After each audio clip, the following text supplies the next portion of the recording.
안녕하십니까. 이노겸입니다. 오늘은 특수경비원을 배치한 시설주 등이 구비하는 서류하고 경비협회에 대해서 알아볼 건데, 지난 강의 말미에 특수경비원을 배치한 시설주 등이 구비하는 서류에 대해서 약간 살펴봤습니다. 이번 시간에는 이제 청원주 경찰서장 또는 시도경찰청장이 구비해야 되는 서류, 즉 청원경찰하고 비교해서 조금 더 약간 상세하게 알아보고 그 다음에 경비협회 파트를 한번 같이 더불어 공부해 보도록 하겠습니다.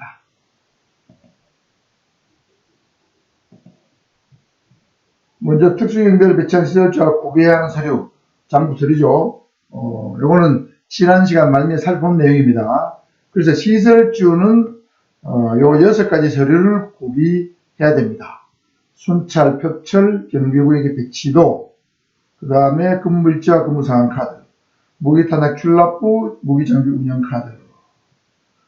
그래서 암기할 때는 순찰 요원 순배는 일상적으로 출장 중이다. 순배는 일상 출장 중이다. 이렇게 암기하는 것이 좋겠습니다. 순배는 일상 출장 중이다. 늘 출장 중이다. 이 말이죠. 그 다음에 관할 경찰 관서장이 구비해야 될 서류는 특수경비원의 교육훈련 실시부, 무기탄약 대여대장이죠. 대여, 특수경비원의 전출입 관계철, 감독 순시부. 자, 그래서 요거는 이제 두 문자를 따서 교육훈련이죠. 교대 전출, 감독. 교대로 전출 가서 감독을 한다. 교대로 전출 가서 감독을 한다. 경찰관서장은 교대로 전출 가서 감독을 한다. 이렇게 외우면 좋을 것 같아요. 시설주인 순배는 일상 출장 중이고, 경찰관서장은 교대로 전출 가서 감독을 한다. 자, 이건 특수경비원에 관련된 장부 서류 같은 겁니다. 자, 두 문자로 그렇게 일단 외워두시고, 여기 무기탄약 대여는 항상 경찰서 또는 국가의 무기이기 때문에 대여한다는 표현을 쓰고, 출납이라든가 장비 운영 카드는 이미 대여받은 무기를 특수경비 업체의 시설주가 그 안에서 무기를 꺼내서 뭐 교육훈련을 한다 또는 사격을 한다, 근무할 때 내보낸다. 요거는 출납이고, 그 다음 무기 운영 카드는 예를 들면 실탄을 사용했다 하면은 실탄 몇 발 사용했고, 뭐 총기를 누구한테 지급했고, 배수는 언제 했고, 이런 것들을 적어놓는 거죠. 그래서 출납하고 장비 운영 카드는 시설주 거고, 대여 대장은 경찰관서의 것이다. 그 얘기를 한 바가 있습니다. 자, 그래서 이렇게 외우라고 그랬죠. 이렇게 암기법을 알려줬습니다. 자, 그 다음에 청문경찰법은 나중에 다시 배우겠지만, 청문경찰법에도 구비할 서류가 나와요. 청문주와 관할 경찰관서장이고, 관할 경찰서장, 관할 시도경찰청장 이렇게 세 가지로 나눠서 또 나옵니다. 그래서 비교해서 공부해놓지 않으면 헷갈리기 쉬워요. 그래서 청문주, 관할 경찰서장, 시도경찰청장인데, 청문주가 구비해야 될 서류는, 자, 요 밑에 순배는 일상 출장 중이라고 똑같습니다. 특수경비원의 경우는 시설주죠. 청원경찰법에도 청원주는 사실은 시설주입니다. 그런데 청원경찰법은 시설주를 청원주라는 표현을 쓴다 뿐이고, 그 다음 경비법에는 특수경비 업을 운영하는 사람을 시설주라고 부를 뿐입니다. 청원주와 시설주는 같은 의미인데 부르는 용어가 조금 달라요. 자, 그래서 순배는 일상 출장 중, 요 밑에는 똑같은데 위에 요 부분이 더 많습니다. 자, 청문경찰 직무교육 계획서, 징계 관계철, 교육훈련 실시부,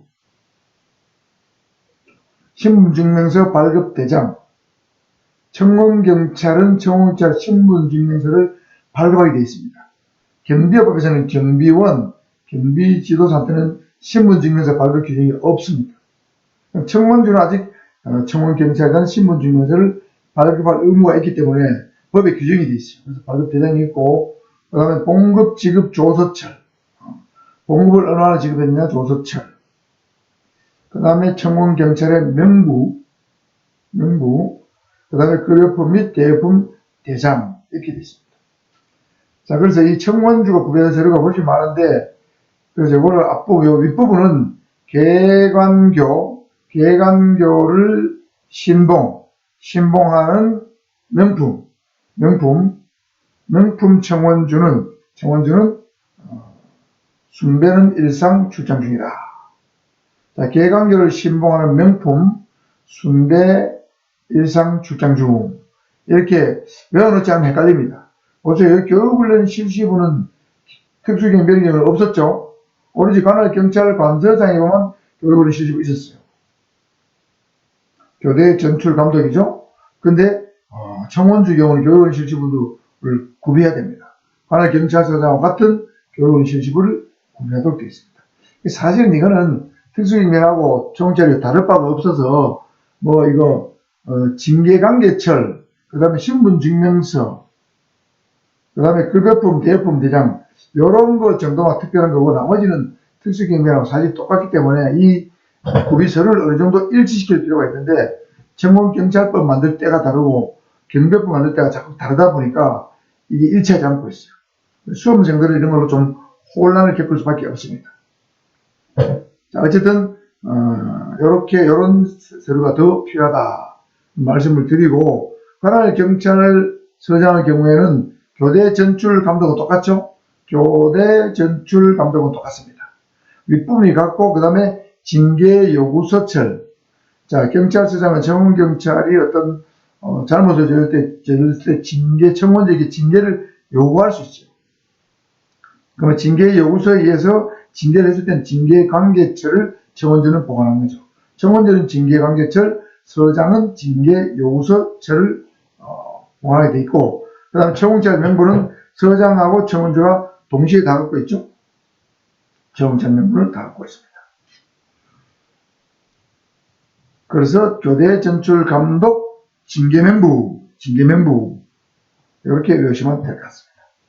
그 다음에 시도경찰청장은 배치 결정관계철, 청원찰 임용승인 관계철을 구비해야 되는데, 청원경찰을 배치하기 위해서는 배치 신청을 해야 되는데, 배치 신청을 시도경찰청장이 하게 있습니다. 그러면 신청을 받은 시도경찰청장이 배치 결정을 하게 돼 있죠. 배치 결정권자는 시도청장입니다. 그러니까 시도경찰청장이 배치 결정이 있으면 비로소 청원주와 청원자를 배치할 수 있게 되는 겁니다. 그러니까 배치 결정을 먼저 받아야 되고, 그 다음에 임용승인은 청원경찰에 청원자를 채용하고 싶으면 채용을 해서 임용승인 신청을 해야 돼요. 시도경찰청장한테. 임용승인 신청하게 되면 시도경찰청장이 심사를 거쳐서 임용승인을 하게 되면 이 청원주가 임용하는 절차를 거치게 됩니다. 그러니까 임용승인은 시도청장보다 임용은 청원주의 권한입니다. 그래서 배치 결정과 임용승인이라는 어떤 서류가 필요하고, 그 다음에 전출입관계철은 경찰서장과 같이 전출입관계철이 필요합니다. 그래서 이걸 두 문자로 결승전, 시도경찰청장이 결승전에 진출했다. 이렇게 하는 게 좋을 것 같습니다. 그래서 이런 것들은 암기하지 않으면 거의 틀릴 가능성이 없죠. 헷갈릴 가능성이 높으니까 암기를 하는 게 좋다.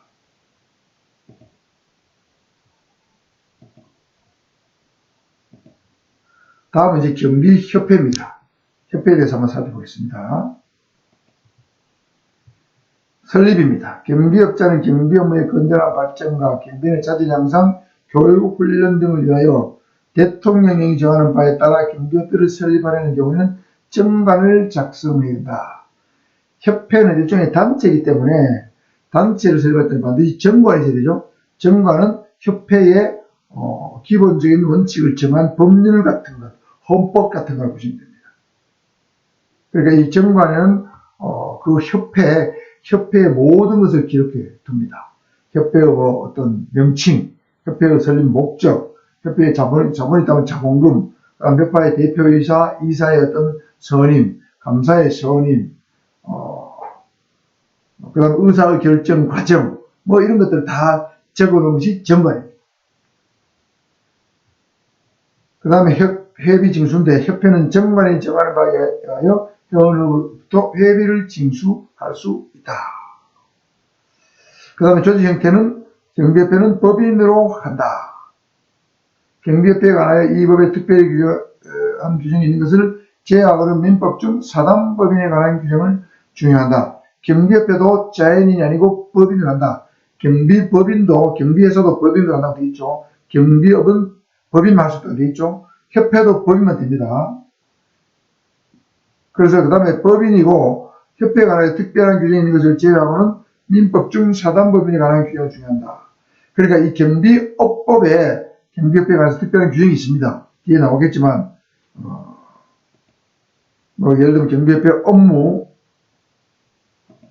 그 다음 공제사업, 공제규정 뭐 이런 거, 그 다음 경제사업을 위한 경찰청장의 조치 의무 이런 것들은 경비업법에 규정이 있어요. 그러니까 이 있는 것을 제외하고는 나머지는 민법 중 사단법인에 관한 규정을 준용한다. 사단법인과 재단법인이 있는데 사단법인은 둘 이상의 사람이 모여서 만든 법인을 사단법인이라고 불러요. 보통 다수의 사람으로 구성된 법인이 사단법인입니다. 그래서 뭐 대한태권도협회, 대한유도협회, 대한학교도협회 뭐 이런 것도 다 일종의 사단법인이라고 보시면 됩니다. 그래서 우리 경비협회도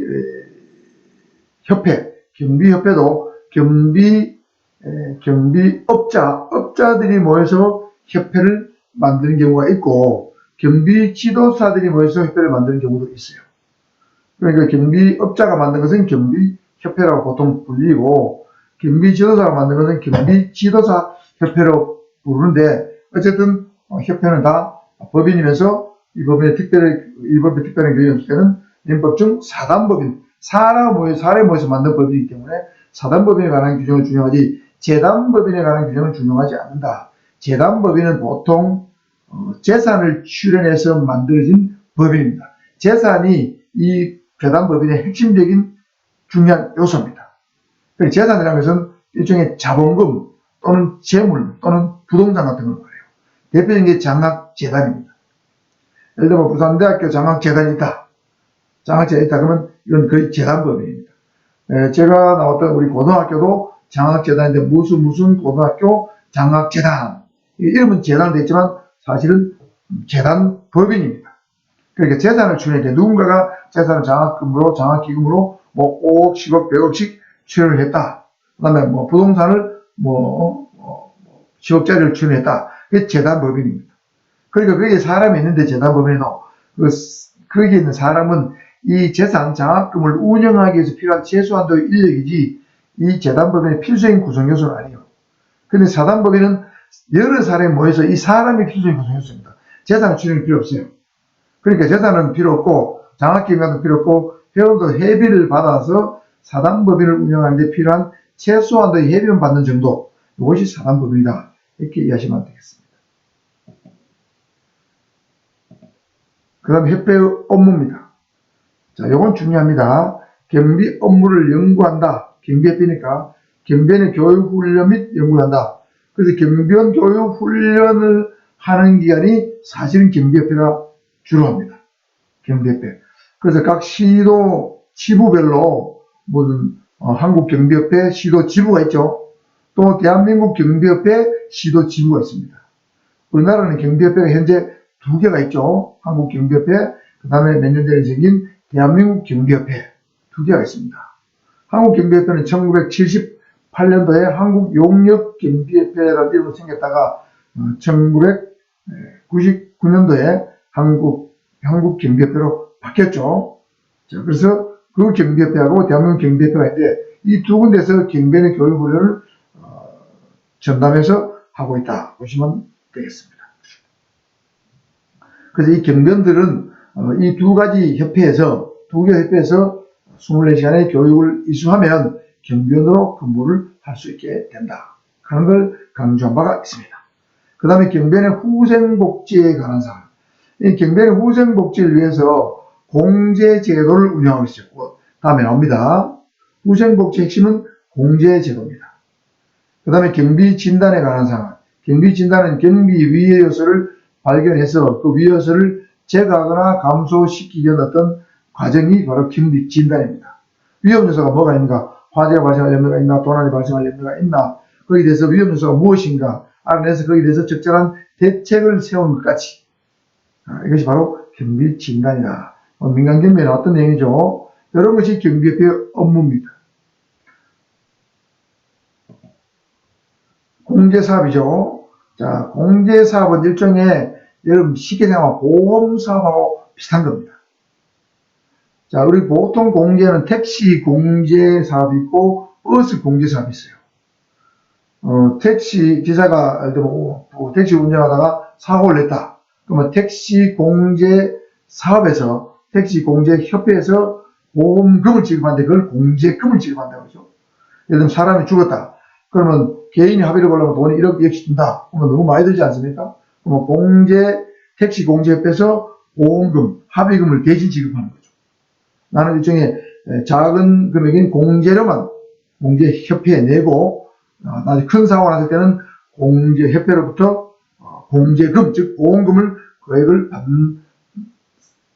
받을 수가 있죠. 이것이 바로 공제사업이 되어 있습니다. 버스도 똑같습니다. 버스 공제 사업을 버스 공제협회에서 하는데 버스기사가 사고를 냈다. 그럼 합의금 내지 어떤 변호사비 이런 것들을 공제협회에서 지급을 하는 거죠. 작은 돈을 들여서 큰 위험에 대비하는 그것이 바로 공제 또는 보험이 되겠습니다. 그래서 이 협회는 공제사업을 하는 경우에 공제사업에게는 다른 사업의 회계와 구분하여 격리한다. 협회에서 여러 가지 사업을 할 수 있는데 공제사업 회계, 쉽게 말해 보험사업 회계는 다른 사업 회계와 완전히 구분해서 격리해야 된다. 기록해야 되는 거죠. 그래서 1. 26조에 따른 경비업자의 손해배상 책임을 보장하기 위한 사업. 예를 들면 경비원의 고의가실로 고객에게 또는 제3자에게 손해를 끼쳤을 때는 경비업자가 미리 보상이 되죠. 배상이 되어 있습니다. 배상. 그때 경비업자가 본인을 많이 드니까 이 경비협회에서 손해배상을 대신해주는 사업입니다.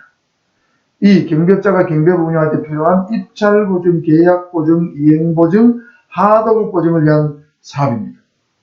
자, 이것이 여러분 조금 어려울 수 있는데 경비업자가 경비업을 운영할 때 여러 가지 어려움에 봉착할 수 있어요.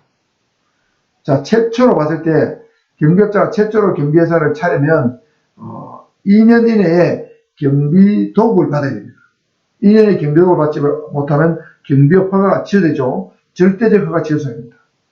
그런데 입찰을 이제 아파트를 경비하기 위해서 아파트 입찰을 신청하게 되면 아파트 입찰 대표회에서는 이 사람은 신생회사네.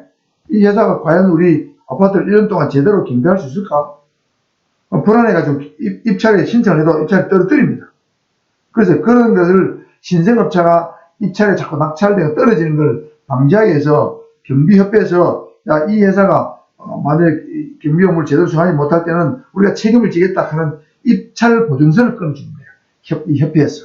그게 입찰 보증이에요. 무슨 말 이해가죠? 자, 그래서 계약 보증, 이행 보증, 하도급 보증이 있는데 이 하도급 보증을 살펴보면 나머지는 다 이해할 수 있습니다. 하도급 보증은 뭐냐면 건설업이나 제조업에서 원청 업체를 보통 도급이라고 불러요. 예를 들면 일거리를 주는 업체입니다. 하도급 업체는 일거리를 받는 업체야. 수급이라고 그러죠. 쉽게 말하면 이제 갑을관계를 말한다면 원청이 갑이 되고 하도급 업체가 을이 되는 거예요. 갑과 을 사이에서, 즉 도급인과 수급인 사이에서 발생하는 채무나 계약 이행을 보증하는 제도입니다. 다시 말해서 하도급 업체가 계약도로 이를 수행하라 비용을 지급하지 못했을 때 보증기관이 대신 책임을 져주는 거예요. 예를 들면 건설업에서 원청 A가 하도급업체 B에다가 예를 들면 전기공사를 도급 줬는데 이 도급 하급 전기공사 업체 수급업체가 공사를 제대로 못했어요. 그럼 원청에서는 손해를 보잖아요. 그러니까 이때는 보증기간 즉 공제사업을 협회에서 대신 책임을 져주는 겁니다. 이게 하도급 보증이에요. 하도급 업체가 일을 제대로 못했을 때 보증기관이 대신 책임을 져주는 장치인데, 하도급 보증의 유형에는 크게 4가지가 있습니다. 입찰 보증이죠. 입찰 보증. 자, 입찰 보증 아까 설명했습니다. 그 다음에 계약 이행 보증, 계약 보증, 이행 보증 같이 설명하면 하도급 업체가 계약의 내용, 공사 자체 또는 납품, 자재 납품 등을 성실히 하지 않았을 경우에 그 손해를 물어주는 거죠. 누가? 보증기관이. 여기 같으면 협회죠. 협회가 물어주는 거예요. 그 다음에 선급 보증은 넘어가고, 하도급 대금 지급 보증, 원청이 하도급 업체에 재금을 제때 지급하지 않을 경우에 보증기관이 대신 지급한다. 이런 경우도 있을 수 있습니다. 하도급 업체에 일을 맡겨놓고 돈을 주는데 돈을 안 줘. 그럼 보증기관이 하도급 업체에 돈을 먼저 지급하고 보증기관이 다시 원청으로부터 돈을 받는 방식. 이것도 하도급 보증의 유형이 되겠습니다. 자, 그러니까 앞으로 돌아가서 경비업자가 경비업 운영할 때 필요한 입찰보증, 계약보증, 이행보증, 하도급 보증을 위한 사업을 하는데, 쉽게 말해서 이거는 경비업자가 뭔가가 잘 못했을 때, 또는 어떤 계약을 하기 위한 어떤 조건이 부족해 보일 때, 이 경비협회에서 대신 보증을 서준다, 또는 대신 손해를 물어준다, 대신 일을 해준다, 이런 개념으로 이해하시면 되겠습니다. 3. 경비원의 복지 향상과 업무상 재해를 인한 손실을 보상하는 사업. 자, 예를 들면 경비원이 공무를 수행하다가, 업무를 하다가 자기가 다쳤습니다. 다치면 업무상 재해죠. 업무상 재해를 발생한 손실, 그 치료비가 100만 원 들었다. 그러면 이 치료비를 누가 물어주느냐? 경비업자가 물어주지 않고 협회에서 대신 물어준다는 뜻입니다. 예를 들면 이거는 이제 경찰관이 공무 수행하다가 다쳤다. 이럴 때 공무상 재해죠. 공무상 재해로 인한 어떤 손실을 경찰 공제해서 물어준 거와 똑같습니다.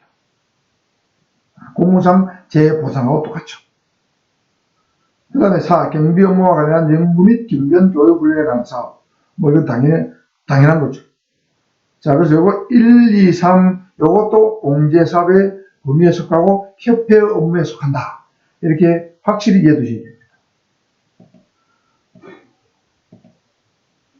두 번째, 경비협회는 공제사업을 하고자 할 때는 공제 규정을 제정해야 된다. 공제 규정은 보험, 회사의 보험, 약관 비슷한 겁니다. 그래서 이 공제 규정은 공제사업의 범위, 공제계약의 내용, 공제금과 공제료, 공제금은 보험금이고 공제료는 보험료입니다. 내가 내는 것은 공제료, 예를 들면 경비업자가 내는 건 공제료, 업자가 보험회사, 즉 공제협회, 경비협회로부터 받는 거액의 돈은 공제금이 되겠습니다. 그리고 합쳐서 여러분 요금이라고 그러죠? 요금, 요자 금자 요금이라고 그래요. 버스 요금, 사실 버스료죠. 내가 내는 건 버스료, 그죠? 그 다음에 공제금이 충당하기 위한 책임준비금. 예를 들면 사고가 발생할 때는 거액의 돈이 나가야 되잖아. 공제금이 나가야 되죠. 그러니까 필수적으로 1년 동안 또는 매달 얼마씩 책임준비금을 준비해라. 매달 1,000만원씩, 2,000만원씩, 1억씩 준비해라 하는, 이게 있어야 공제사업을 제대로 할 수 있잖아요. 이런 거에서 필요한 사항을 정리해둔 것이 바로 공제 규정이 되겠습니다. 공제사업을 위한 경찰청장의 조치 의무입니다.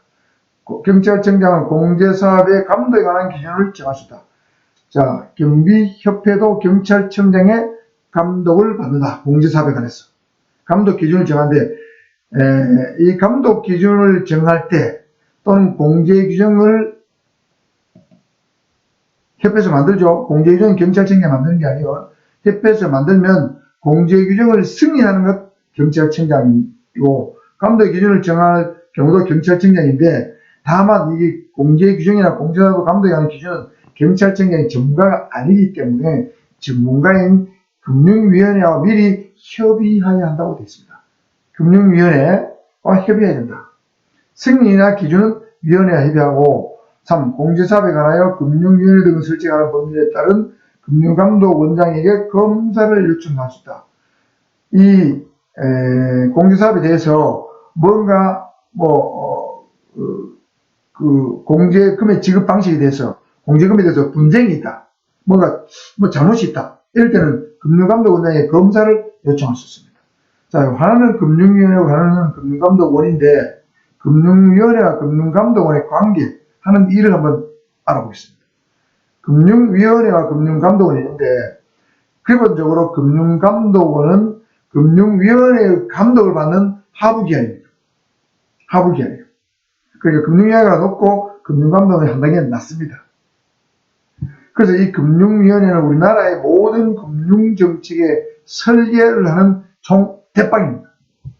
그래서 국무총리 직속 기관이고 금융위원회 위원장, 부위원장, 그 다음에 기획재정부 차관, 금융감독원장도 위원회 한 명이죠.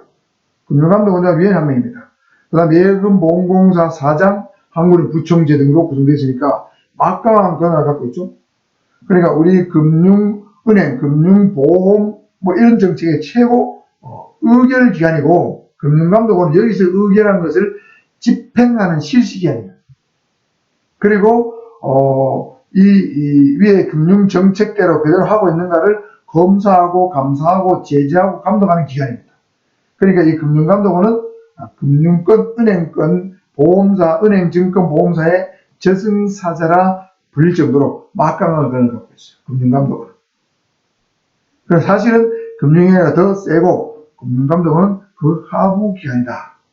그래서 금융위원회한테는 공제적 승리라든가 감독 기준을 협의해야 되고 각종 검사, 감독, 제재 이것은 금융감독원의 업무다. 여러 개 구분해 두시기 됩니다.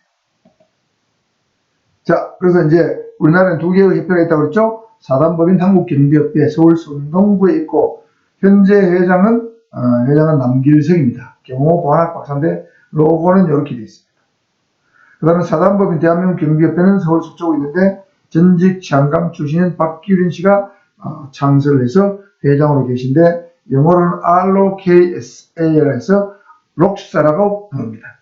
그래서 이 두 개의 두 개의 협회가 있는데 여기에 먼저 생겼고 여기에 나중에 생겼는데 요즘 경비원들 교육을 받는 거 보니까 여기서 교육받고 온 애들, 여기서 교육받고 온 애들 거의 비슷비슷하고 부산도 여기 뭐 서면, 양정, 법률벌 부근에 이 두 개 협회가 모여 있습니다. 자, 그래서 오늘 수업은 이걸로 마치고 여러분 공부하다 싫으면 이거 한번 읽어보시면 좋을 것 같습니다. 그래서 공부를 하는데 부족한 것은 시간이 아니라 의지다. 의지가 있기 때문에 공부를 하는 것이지 뭐 시간이 없다, 바쁘다 하는 건 다 핑계에 불과하다.